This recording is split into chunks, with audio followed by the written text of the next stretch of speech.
Hi everyone, Γεια σας και καλώς ήρθατε to another episode of Dimitra's Dishes. Today I'm going to be teaching you how to make Bougatsa Thessalonikis. This is a delicious custard-filled phyllo that has caramelized sugar in between the layers. It's dusted with powdered sugar and cinnamon on top. Goes great with frappe or your favorite coffee. And in Greece we serve this either as dessert or sometimes as a sweet breakfast. Let me show you how it's made.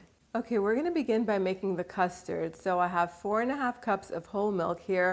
I'll pour it into a saucepan with 2/3 of a cup of granulated sugar. I'll put most of it with the milk and the rest with the eggs that we're going to add in at the end. I also have 1/2 cup of semolina flour and 2 tablespoons of cornstarch.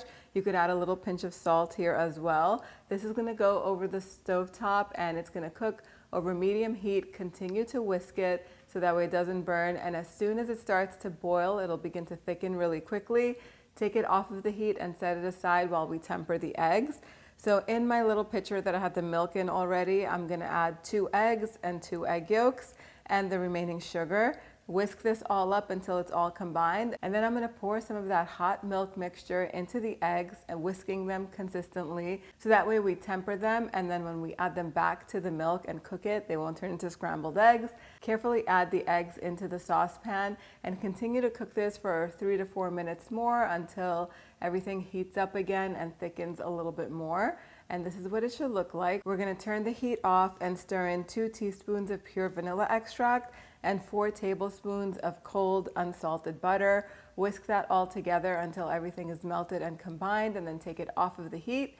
Now we're going to make our Bougatsa parcels. So I'm using number 4 phyllo for this, which is the classic phyllo that's used to make baklava or any traditional desserts. It's not the very thick country phyllo.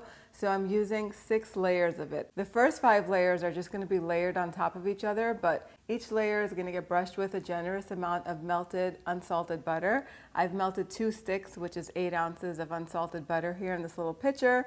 I'm going to brush each layer with the butter, and then I'm going to take about a tablespoon of granulated sugar and sprinkle it all over the top.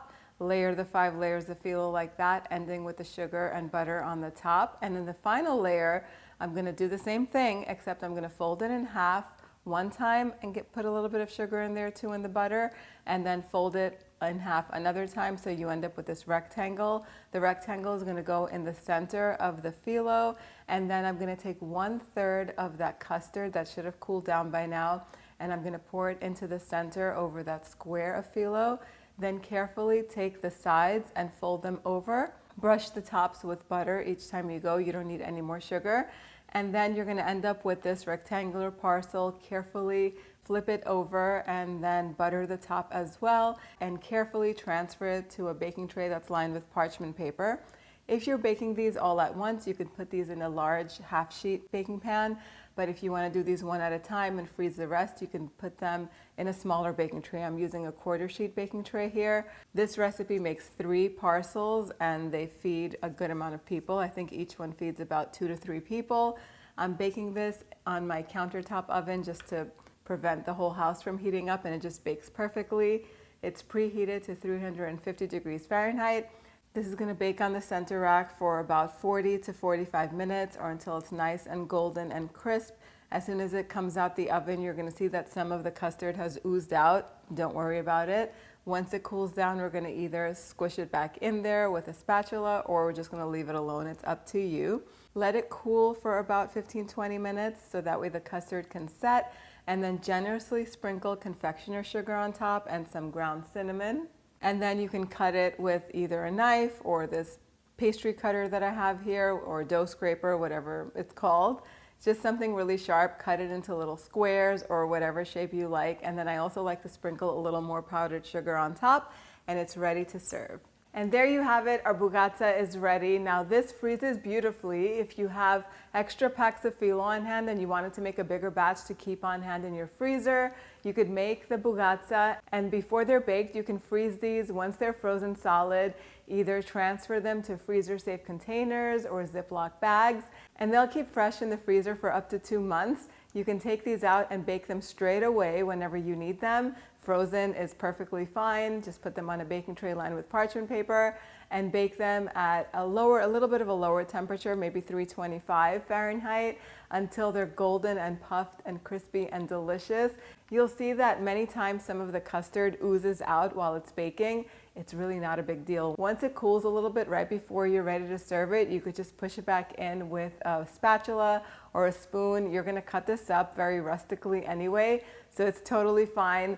I know that it looks a little bit different. If you've never had Iordanis Bougatsa in Crete, which is in Chania where I'm from, this is how they serve it. They serve it in parcels just like this.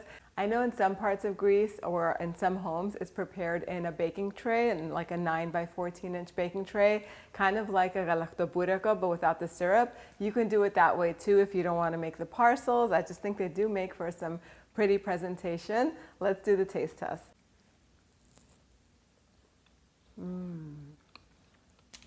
Perfectly sweet. That semolina custard is so creamy.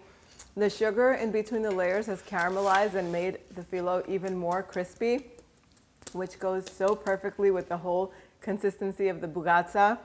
Of course, you should follow this with a little sip of frappe coffee or a freddo espresso, whatever you like.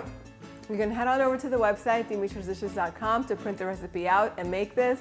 If you do make it, let me know how it turns out in the comment section down below. Thank you so much for spending time with me today. I'll see you all next time. Yes,